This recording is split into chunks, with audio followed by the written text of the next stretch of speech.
Every so often, my dad Colin would bring out his famous curried sausage recipe, and he thought it would only be appropriate that I share it with you because he absolutely loves it, and as kids we would love it too. It takes 15 minutes to make. So first up, you need to get some water on because we need to poach the sausages. Now I have these really delicious sausages. They're pork with caramelized pear and cracked pepper. You can use all different types of sausages, but these pork ones in particular have lots of fat through them, so they stay nice and moist as they cook. So we'll take them out of the pack and you'll see that they're all connected. We'll just cut them through the link. And we don't want to poach them so they're completely cooked. We want to poach them just to seal them off. So into some water, and they're going to poach just for a few minutes, and you'll know that they're ready to come out when they change colour.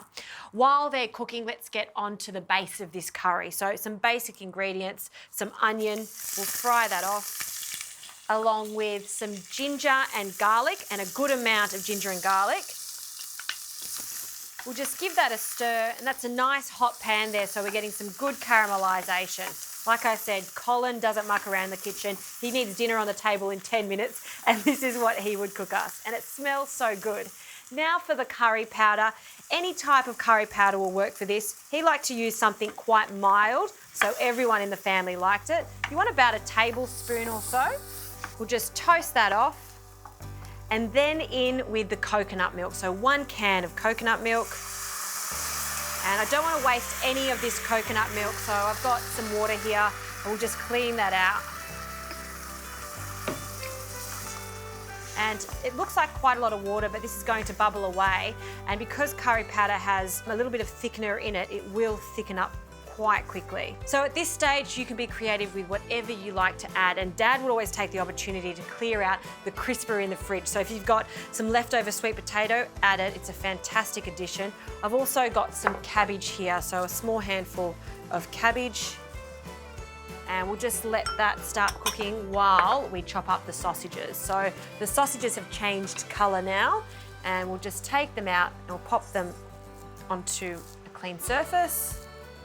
Another reason we poach them is to ensure that we get some nice, neat slices out of it. So essentially it's sealing it. So you want to cut these into medium-sized chunks, and then this goes straight into our curry. And it's just going to cook for a further 10 minutes, and then it's ready.